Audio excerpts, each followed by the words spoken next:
Salam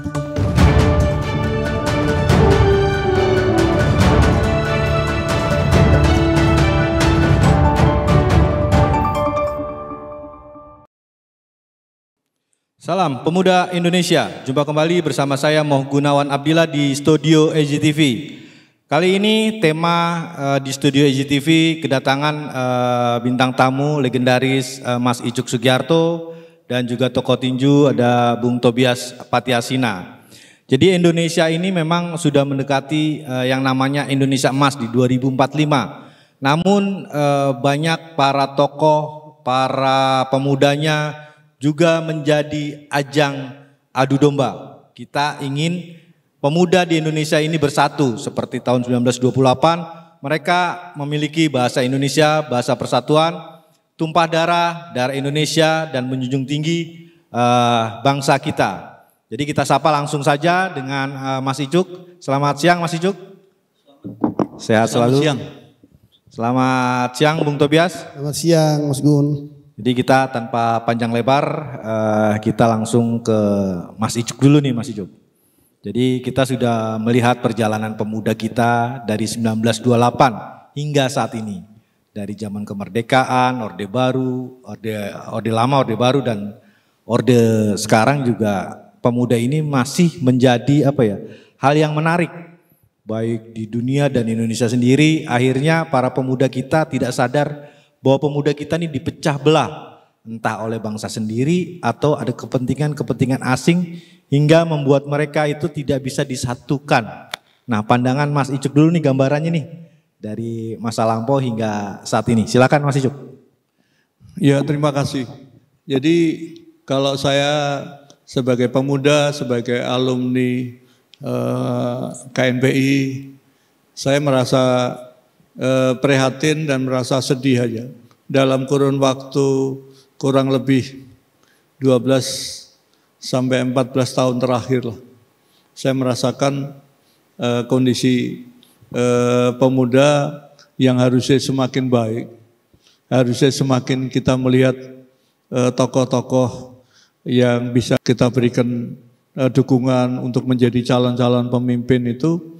Pada akhirnya saya melihat kondisi pemuda kita itu semakin ke sini justru semakin, kalau dulu kan kalau kita mau satukan sehebat-hebatnya pertikaian mereka, selalu ada titik temunya, selalu ada meja untuk bermusyawarah dan pada akhirnya bisa disatukan perbedaan-perbedaan itu. Tetapi sekarang ini kan sepertinya ada jalan buntu. Ada jalan buntu sehingga yang terjadi malah pada akhirnya tanpa disadarin para pemuda-pemuda ini dimanfaatkan oleh kepentingan-kepentingan di luar pemuda. Ini yang menjadikan akhirnya jadi semakin jauh pemuda satu sama pemuda yang lain. Makanya itulah yang membuat keprihatinan saya, yang seharusnya pemuda-pemuda itu sudah mulai memikirkan bagaimana kita menatap negeri kita ke depan. Kita bisa bicara tentang rencana 2045, nah sementara sekarang kondisi kita sendiri aja masih carut-marut begini, apalagi kita mau menatap yang masih 20 tahun lagi. Nah ini kan rasanya kan apa nanti kita akan sampai ke sana. Nah ini kan ini yang menjadi tantangan kita bersama. Karena buat saya itu sebagai orang yang pernah sukses di olahraga, saya itu selalu berpikir selalu positif, selalu optimis. Tidak ada yang tidak bisa kalau kita mau. Cuman permasalahannya tadi kan masih harus ada strategi-strategi yang untuk bagaimana untuk membuat bersatunya kembali pemuda-pemuda kita. Jadi saya kira tinggal semuanya kan niat baik. Ada nggak niat baik?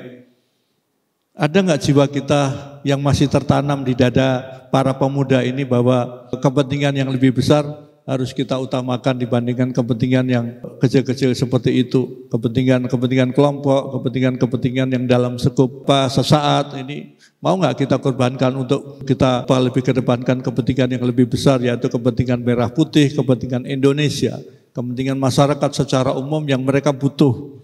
kontribusinya para pemuda. Saya kira itu. Oke, itu dulu ya. Kita lanjut ke Bung Tobias. Kita udah mendapat gambaran dari Mas Icuk Sugiarto tentang bagaimana pemuda tuh harus bisa melihat merah putihnya persatuan dan tadi menuju Indonesia Emas di 2045. Nah ini kan pemuda sudah saat ini sudah seperti apa ya dia? Dia seperti boneka-boneka yang memang sengaja orang-orang tertentu untuk memecah belah mereka. Jadi Indonesia ini tidak kuat, Indonesia ini tidak jaya karena pemudanya dilemahkan. Silakan Bung Tobias. Ya, terima kasih Mas Gun, Bang Icuk. Jadi saya juga dari alumni KNPI ya, dan salah satu eksponen pemuda Indonesia. Begitu pun juga yang Bang Ucuk ya. Kita merasa terpanggil gimana pemuda sampai dengan hari ini masih terpecah-pecah, itu yang pertama dulu Mas. Kalau kita bisa menuju nanti tahun 2045 ya, dengan hasil yang seperti ini, saya rasa saya pesimis ya, karena kita melihat bahwa ada satu pembiaraan, itu menurut pendapat saya adalah satu pembiaraan yang dimana terutama pemerintah belum sepenuhnya memperhatikan pemuda. Kenapa saya ngomong seperti itu? Bahwa kita melihat bahwa pemuda sampai dengan hari ini masih terpecah-pecah, khususnya di KNPI ya. Nah itulah kenapa saya berbicara di KNPI, karena kita adalah bagian dari KNPI. Kita mau supaya KNPI ini bersatu dan memberikan satu amanah untuk bangsa dan negara ini keluar sebagai pemenang, yaitu pemenang dalam kemerdekaan, pemenang dalam hal-hal yang memang betul-betul mensejahterakan masyarakat. Kalau kita melihat sampai dengan hari ini masih terpecah-pecah, nah bagaimana kita mau menuju Indonesia Emas nanti? Dan itu yang menjadi kendala kita ke depan, bahwa sampai dengan hari ini kalau betul-betul pemerintah mau mendamaikan atau mengurus KNPI ini, saya rasa sebentar doang. Kalau mungkin nanti Bang Icuk yang jadi, ya kita berdoa ya, mungkin kalau enggak tahun ini atau nanti pemilihan berikut presiden yang nanti terpilih ya, mudah-mudahan Bang Icuk bisa duduk sebagai Menpora ya. Saya itu kan kita berdoa aja ya. Mungkin harapan saya juga ya seperti itu. Kalau orang-orang yang seperti Bang Icuk yang memang sudah merasakan betapa susahnya hidup dari kecil untuk memperjuangkan suatu tubuh, jiwa dan raga untuk bangsa dan Indonesia, ya kita lihat aja pasti itu bisa. Dan karena mereka benar-benar dari bawah. Kalau kita melihat yang sekarang ini kan ya orang-orang yang dari yang memang punya duit, punya harta yang banyak, itulah yang menjadi terpecah-pecah ini pemuda. Karena ya di satu sisi ada mungkin ini dari saya punya pendapat pribadi, disitulah ada kepentingan mereka untuk membuat sesuatu yang menjadi kacau dan ribut seperti ini, ya itu dari mereka. Karena yang mereka itu kan bukan atlet, ya kan, dan mereka juga bukan masuk dalam OKP atau apapun lah, ya kan, organisasi yang mereka belum pernah rasakan. Itu yang mengakibatkan mereka pikir itu semuanya bisa beli dengan uang. Nah itu yang nanti berbahaya untuk bangsa Indonesia ke depan. Mungkin seperti itu dulu Mas Gun. Terima kasih. Oke, balik ke Mas Icuk lagi. Udah masuk ke Menpora ini Mas Icuk. Jadi didoain Mas Icuk jadi Menpora. Nah ngomong-ngomong Menpora, kita langsung ke Mas Dito nih. Menpora yang memang benar-benar perwakilan pemuda karena usianya baru 32 tahun. Tapi tadi Bung Tobias bilang karena dia kaya. Nah itu kan pandangan apa ya, ya masih pandangan pribadi. Tapi kan kita mau lihat pandangan Mas Icuk dan masyarakat Indonesia lain. Gimana seharusnya Mas Dito atau Mas Menteri Pemuda Olahraga ini berpihak kepada para pemuda yang memang saat ini sudah dianggap dipecah nih. Ada KNPI-nya Haris, ada KNPI-nya siapa namanya? Riano, ada Laude, ada siapapun lah. Tapi bagaimana jika Mas Icuk Menpora atau ada nasihat khusus untuk Mas Menpora saat ini? Silakan Mas Icuk. Ya terima kasih. Sebenarnya sebagai pemuda sekarang ini kan kita kan sudah terlalu banyak dikasihkan contoh kepahlawan ini. Kita bisa lihat dulu munculnya ada Jong Java, Jong Sulawesi, Jong Sumatera, Jong ini. Pada akhirnya mereka bisa keluar dari jiwa kedaerahan mereka. Karena ada apa? Karena ada keterpanggilan, ada yang memanggil yang namanya Indonesia. Seharusnya pada saat untuk kepentingan Indonesia, pada saat kepentingan merah putih, kepentingan-kepentingan yang lebih kecil dari itu harusnya mereka tanggalkan. Bukan justru sekarang ini jiwa-jiwa primordial itu justru muncul. Harusnya kalau seandainya selalu yang dikedepankan itu selalu kepentingan Indonesia, kepentingan merah putih, kepentingan yang lebih rendah dari itu harusnya rela untuk dikorbankan. Demi apa? Demi merah putih, demi Indonesia. Makanya justru sebenarnya permasalahan ini kan semua gak ada yang bisa menyelesaikan carut-marutnya pemuda di Indonesia ini, atau permasalahan di KNPI terutama. Ini gak ada yang bisa menyelesaikan kecuali Menpora. Karena justru tolak ukur seorang Menpora itu kan namanya aja Menteri Pemuda dan Olahraga. Disebut Menteri Pemuda, prestasinya, rapot bagusnya, itu kan kalau ada pemuda selesai masalahnya. KNPI selesai masalahnya KNPI, baru terjadi persatuan dan kesatuan pemuda Indonesia. Nah, baru dari situlah seorang Menteri Pemuda dan Olahraga akan dinilai prestasinya. Ternyata di bawah menteri ini, menteri ini mampu menyatukan pemuda Indonesia, mampu menyatukan KNPI, sehingga yang terjadi semua program-program kepemudaan Indonesia bisa berjalan dengan baik dari pusat sampai daerah, sehingga tidak ada dualisme, tidak ada tigalisme seperti yang sekarang ini. Makanya kalau umpamanya ada Menpora yang masa bodoh dengan KNPI, masa bodoh dengan carut-marutnya pemuda, nah kan aneh, mau disebut Menteri Pemuda tetapi tidak mau menyelesaikan permasalahannya pemuda. Jadi saya kira seorang Menpora mesti harus langkah awal pada saat didaulat sebagai Menpora, pasti akan tahu permasalahannya, bahwa pada saat setelah dia dilantik,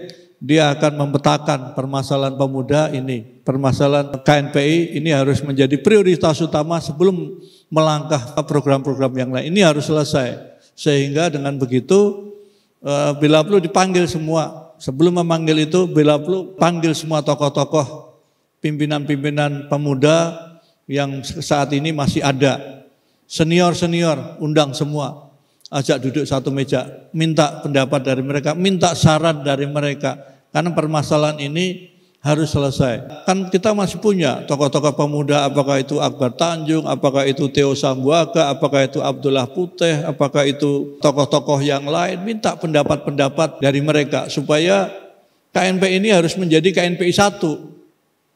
Sehingga kantor yang sudah dibangun oleh pemerintah di Kuningan sana itu harus digunakan, tidak seperti sekarang ini jadi rumah hantu. Kan sayang sekali kan. Di sana ada kantor KNPI yang begitu megah, tetapi kosong karena adanya pertikaian-pertikaian yang terjadi di KNPI. Kan ironis sekali. Karena apa? Kita nggak kedepankan lagi asas musyawarah kita. Coba kembali, hebatnya, berdirinya, merdekanya Indonesia ini kan karena selalu mengedepankan asas musyawarah. Perbedaan yang terjadi antara orang Sumatera, orang Jawa, orang Sulawesi, orang Timur, ini kan karena mereka bisa duduk satu meja. Mereka bisa menanggalkan kepentingan-kepentingan kedaerahannya. Untuk apa? Untuk mewujudkan Indonesia yang lebih maju. Nah, kalau pada saat itu bisa, kenapa sekarang kita kehilangan rasa itu? Rasa untuk kita duduk satu meja, rasa untuk mau bermusyawarah. Kenapa mesti harus yang kita kedepankan adalah kekerasan terus-menerus? Makanya justru saya yang pernah terus terang, saya hampir kurang lebih dari 10 tahun saya berdarah-darah untuk merah putih ini. Saya keliling dunia, saya kibarkan merah putih ini. Untuk apa? Untuk Indonesia. Untuk saya kepingin lihat bendera saya berkibar. Untuk saya melihat Indonesia dikenal seluruh dunia, walaupun melalui olahraga. Tetapi itulah semangat saya bahwa negeri saya biar dikenal di Eropa. Negeri saya biar dikenal di negara-negara maju. Nah kalau kenapa sekarang pemuda-pemuda kita lebih mau ngejar kepentingan-kepentingan sesaat, lebih mau ngejar kepentingan-kepentingan yang sebenarnya jauh itu bukan jiwanya pemuda. Makanya kan Bung Karno kan pernah katakan, kasih saya 10 pemuda, saya akan taklukkan dunia. Berarti kan pemuda itu kan dianggap orang yang akan sebagai calon-calon pemimpin masa depan. Nah kalau sekarang pemuda-pemudanya mudah sekali dipecah belah, mudah sekali dijadikan kepentingan-kepentingan oleh pelaku-pelaku politik dan bisnis. Kepentingan-kepentingan bisnis. Nah kan sayang sekali. Jadi mungkin, jadi gini mungkin Mas Icuk. Jadi pada waktu 1928 para pemuda kita berani menanggalkan kedaerahannya. Iya. Cuman saat ini memang ada unsur politik dan bisnis tadi. Jadi dia orang siapa, dia partai apa. Jadi sengaja mungkin perpecahan itu karena tadi ada kecemburuan partai atau ada kecemburuan bisnis. Tapi mungkin para pemuda bisa mengambil contoh dari Mas Icuk Sugiharto. Semua lengkap, pernah menduduki jabatan-jabatan yang memang sosok Mas Icuk adalah pada masanya adalah pemuda berprestasi. Nah kalau saat ini kan enggak, mereka hanya mengejar tadi. Kalau istilah bahasa anak-anak KNPI copet ya Bung Tobi ya. Jadi sibuk mencopet sana sini. Jadi tidak prestasinya dikejar tapi sibuk untuk ke kantong-kantong pribadi. Dan tidak tadi prestasi yang dikejar untuk membanggakan Indonesia tadi Mas Icuk. Ya kalau menurut saya uang itu penting. Tetapi hidup yang bermartabat itu kan juga penting. Jadi surga itu bisa dibeli dan harus dibeli. Baru hidup kita akan berjuang mati-matian untuk mengejar uang. Dan ya tadi saya katakan kalau umpamanya pemuda-pemudanya bermental seperti itu, negeri ini gampang sekali diambil alih oleh negara lain. Siapa yang mau mempertahankan negeri ini kalau kita punya pemuda-pemuda seperti itu, calon-calon pemimpin seperti itu, kita bisa-bisa nanti negeri ini akan dijual. Ini kalau yang dikedepankan itu rasa kebanggaan terhadap negeri ini semakin menipis. Rasa kebanggaan untuk mempertahankan negeri ini semakin menipis. Makanya kalau rasa persatuan, kesatuan itu sendiri juga semakin menipis, siapa lagi yang mau mempertahankan negeri ini? Makanya kalau buat saya, ya pesan saya buat para pemuda-pemuda Indonesia, hidup cuma sekali, jangan menua tanpa arti. Jadi itu aja. Kalau itu selalu ditanamkan di dada setiap pemuda, jangan sampai cuma nambah umur aja, tapi nggak berarti apa-apa buat bangsa ini. Nah ini yang harus tertanam di jiwa seluruh para pemuda Indonesia. Hidup sekali, jangan sampai tidak memiliki arti. Iya, jangan sampai menua tanpa arti. Menua tanpa arti. Oke, kita ke Bung Tobias. Jadi udah ada ungkapan ini dari Mas Icuk kan. Pemuda itu harus berarti, jangan sampai menua tidak berarti. Jadi gambaran sosok Dito mungkin sudah diberi pencerahan lah oleh Mas Icuk untuk tadi. Perjuangan itu buat saya yaitu lelah itu wajar, tapi menyerah itu bukan jalan keluar. Oke, lelah itu wajar, tapi menyerah itu bukan jalan keluar. Ada lagi ungkapannya. Jadi pemuda itu perlu diberi semangati oleh sosok-sosok legendaris seperti Mas Icuk Sugiharto. Agar mereka ingat persatuan itu di atas segalanya. Jadi percuma kalau tidak bersatu, mereka pecah belah. Nah bumi Indonesia ini sudah dibawa ke luar negeri semua oleh para asing itu. Sementara pemuda berdiam diri hanya bertikai satu sama lain. Jadi menurut Bung Tobias masukan untuk Pak Menpora atau Mas Menpora saat ini seperti apa agar para pemudanya bisa bersatu apa yang seperti diinginkan tokoh seperti Mas Icuk ini. Silakan Bung Tobias. Ya, terima kasih Mas Gun. Nah, cuma saya ingatkan aja ke Menpora jangan terlambat. Karena kalau terlambat bahwa seperti hal yang terjadi di KNP ini yang tadi sudah disampaikan sama Mas Icuk, kalau itu terlambat, nah itu saya bilang bahwa pemuda akan jual diri. Kenapa saya bilang jual diri? Karena ya di mana ada uang, disitulah mereka berada. Nah itu yang saya bilang kan. Karena apa? Karena tidak terselesaikan permasalahan mereka. Akhirnya ya seperti yang terjadi di mana-mana. Kalau mau bikin kegiatan, ada sponsor yang memang betul-betul mau turun serta dalam peranan mereka atau membuat satu panggung event mereka. Itulah yang hanya mereka dapat berbuat seperti itu. Yang saya bilang akhirnya politik-politik praktis itulah yang menguntungkan hanya seseorang, tapi bukan menguntungkan generasi penerus atau generasi pemuda. Nah itu yang menjadi bangsa kita ini ya seperti ini. Nah kan kita teringat juga bahwa pernah juga keluar dari mulut Soekarno bahwa 1000 orang tua hanya bisa bermimpi, tapi 1 orang pemuda bisa mengubah dunia kan. Nah itu artinya bahwa pemuda-pemuda yang sekarang ini bisa berbuat lebih baik dari orang tua yang sudah mendahului kita. Tapi pesan yang baik dari orang tua itu kita harus ikut.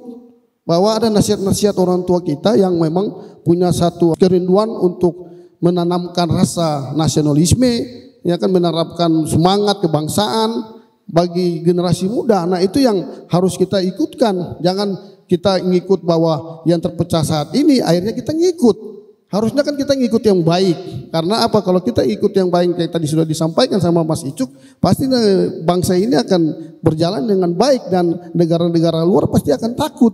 Dengan apa? Dengan Persatuan Pemuda-Pemudi Indonesia. Nah itu mungkin seperti itu Mas Gun. Jadi kita harapkan bahwa Mas Dito ya kalau bisa Menpora harus tegas mengambil langkah. Jangan sampai nanti pas turun dia tidak dapat membuat sesuatu yang tadi sudah Mas Icuk sampaikan bahwa di situ ada tercantum Menteri Pemuda dan Olahraga. Nah, apa prestasi dia kalau dia nanti pas dia turun bahwa pemuda telah dipersatukan. Nah, itulah harapan kita ke depan, harapan eksponen pemuda, harapan seluruh bangsa Indonesia. Mungkin seperti itu Mas Gun. Oke, terima kasih Bung Tobias. Kita sudah masuk ke segmen ketiga. Mungkin closing lah. Closing ini sangat penting, tadi ungkapan-ungkapan penyemangat, motivasi untuk para pemuda menjadi Indonesia emas di 2045 itu menjadi sangat penting. Tokoh-tokoh legend seperti Mas Icuk bicara tentang pemuda, bicara tentang persatuan. Untuk apa? Untuk kita semua agar Indonesia kuat dan bisa bersanding sama rata dengan bangsa-bangsa lain di dunia. Silakan Mas Icuk.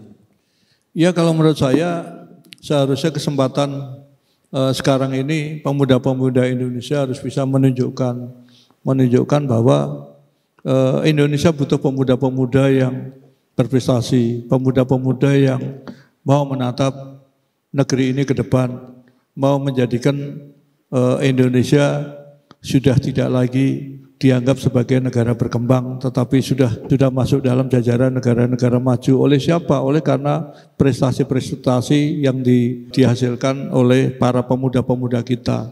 Makanya hentikanlah perbedaan-perbedaan yang cuma menghabiskan energi, yang tidak berimplikasi kepada kepentingan-kepentingan bangsa. Ini harus dihentikan. Jadi drama-drama yang selama ini banyak terjadi di pemuda kita ini harus dihentikan. Kita harus mulai berpikir bahwa Indonesia butuh kita. Indonesia butuh pemikiran-pemikiran yang maju, pemikiran-pemikiran yang bagaimana menjadikan daerah di seluruh Indonesia ini bisa kita maju. Indonesia butuh pemuda-pemuda yang mau memikirkan daerah. Indonesia butuh pemuda-pemuda yang mau memikirkan bagaimana kemajuan-kemajuan daerah itu bisa lebih dipercepat. Bagaimana Indonesia sendiri juga bisa mampu bersaing dengan negara-negara maju yang lain. Dan itu potensi itu sangat-sangat terbuka. Makanya tapi kalau umpamanya para pemuda-pemuda kita habiskan energinya hanya untuk bertikai seperti sekarang ini, ya pada akhirnya siapa nanti yang akan mengisi pemerintahan kita ke depan? Kalau pemuda-pemudanya sendiri mentalnya pragmatis. Kalau menurut saya ya tadi rasanya mungkin kalau para pahlawan-pahlawan kita bisa masih hidup, barangkali mereka pasti sedih. Perjuangan mereka hanya pada akhirnya hanya diisi oleh para pemuda-pemuda yang seperti ini. Harapan mereka ini kan perjuangan, pengorbanan mereka ini kan mereka berharap biarlah mereka berkorban nyawa.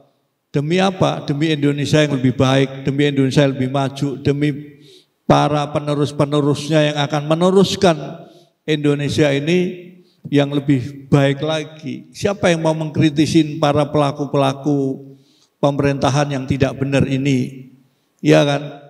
Harusnya kan kita harus kawal yang baik harus kita dukung. Kita harus ada di belakang karena tidak semua juga orang pemerintahan jelek semua. Kita harus jujur. Yang baik kita dukung. Nah, yang jelek makanya justru itulah melalui kekritisan para pemuda ini kita sampaikan pemuda Indonesia memberikan masukan. Ini. Jadi sekarang kan jarang sekali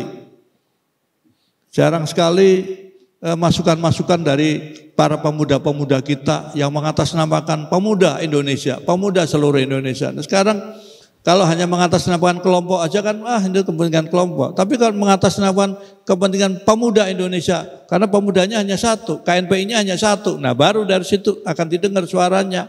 Kalau sekarang ini kan, kalau yang hanya ke DPR sana, mau menyuarakan, kan akan dilihat itu kelompok siapa. Berarti kan kepentingan. Nah, ini yang harus diselesaikan. Makanya kalau umpamanya ini pemuda atau dalam hal ini KNPI bisa diselesaikan menjadi KNPI 1, tidak ada lagi KNPI 2, KNPI 3 dan gedung KNPI itu bisa dioperasionalkan, kan itu akan jauh lebih baik sekali sehingga pemerintah akan berikan dukungan yang maksimal sehingga program-program pemuda baik dari tingkat pusat sampai tingkat daerah berjalan sehingga yang ada adalah apa? Pemuda yang sebagai stakeholder pemuda ada di belakang pemerintahan daerah, pemerintahan provinsi, pemerintahan pusat. Itulah yang harus dilakukan, harus dirubah paradigma itu. Pemuda maju karena prestasinya, bukan karena jago bikin proposal. Nah, ini yang harus dirubah. Jadi tugasnya pemuda adalah berpikir harus ada di belakang pemerintahan. Baik itu tingkat daerah maupun sampai tingkat pusat. Pemuda harus seperti itu. Di berbagai keormasan juga harus bisa disatukan, harus bisa dibangun kesatuan persatuannya. Kita boleh berbeda pendapat, kita boleh berbeda baju, tapi kita mesti harus satu, yaitu yang namanya merah putih, yang namanya Indonesia. Tidak lagi suara-suara tadi dikedepankan untuk kepentingan-kepentingan yang lebih kecil. Makanya kalau itu Menpora mampu menggelorakan itu, mampu melaksanakan seperti itu, saya sebagai alumni pemuda Indonesia, alumni KNPI, pasti saya akan rasanya senang melihat generasi setelah saya. Rasanya kan sekali-sekali saya juga mampir di kantor KNPI juga senang. Sekarang kan kalau lewat kan rasanya sedih. Gedung yang dibangun dengan biaya yang begitu besar sekali sekarang jadi rumah hantu. Nah, inilah yang saya sampaikan, mudah-mudahan ke depan Indonesia maju, Indonesia jaya, pemuda maju, pemuda jaya. Oke, Mas Icuk. Ke Bung Tobias, untuk closing statementnya tadi kan sudah panjang lebar dari Mas Icuk. Mungkin agar lebih bersemangat lagi, ini karena perpecahan terus dipelihara, mereka mundur 100 langkah. Harusnya mereka berpikir 1 langkah ke depan adalah lebih baik daripada tadi mundur 100 langkah. Jadi kalau mereka pecah ya sama aja mundur 100 langkah itu. Silakan Bung Tobias. Ya, jadi KNPI ini kan dikenal dengan wadah berhimpun. Jadi wadah berhimpun itu biarlah kita punya yang tadi sudah disampaikan sama Mas Icuk, bajunya bisa berbeda, semua partai politiknya bisa berbeda. Di saat kita bersatu di dalam KNPI, disitulah kita lepaskan baju kita, karena disitulah wadah berhimpun itu semua dari kalangan apapun ada di situ. Dan harapan saya ke depan bahwa generasi muda maupun pemuda Indonesia ini janganlah menjual diri dengan mereka-mereka yang mencari keuntungan dari pemuda maupun mencari keuntungan dari suatu generasi partai politik untuk mendapatkan mungkin suara maupun mendapatkan pemilih. Ya, untuk itulah kita sebagai generasi muda maupun kita juga sebagai eksponen pemuda Indonesia, kita harus menjaga wadah berhimpun ini menjadi kuat agar mereka-mereka yang mau untuk merusak ini KNP ini tidak berani, maupun mereka akan segan karena apa? Adalah di dalam satu wadah berhimpun itu tidak mau menjual diri, dan itu akan menjadi sesuatu kekuatan yang baik bagi bangsa dan negara. Dan harapan saya ke depan untuk Menpora terus untuk lakukan perbaikan lewat KNP ini bersatu, karena tadi sudah disampaikan juga sama Bang Icuk bahwa kalau pemuda bersatu itu bahwa negara pasti akan menjadi kuat. Doa saya juga sebelum saya menutup ini, mungkin nanti tahun 2024 ganti pemimpin ke depan, ya kalau Tuhan izinkan Mas Icuk juga bisa terpilih sebagai Menpora ya. Itu doa saya. Amin. Terima kasih Bung Tobias, Mas Icuk, terima kasih. Ada tambahan? Udah cukup. Udah. Oke. Demikian pemirsa EJTV bincang-bincang dengan tokoh-tokoh legendaris. Ada Mas Icuk, ada Bung Tobias. Bagaimana pemuda Indonesia tuh harus memiliki mimpi yang tinggi, jangan mau dipecah belah. Jangan mau kita tidak bersatu, tapi kita harus menjemput impian untuk para pemuda Indonesia di 2045 menjadi berarti bukan tidak menjadi sesuatu. Jadi para pemuda Indonesia harus bisa mengisi seluruh bidang-bidang di dunia dan bersaing dengan para pemuda di seluruh Indonesia. Saya Moh Gunawan Abdillah undur diri, salam pemuda Indonesia.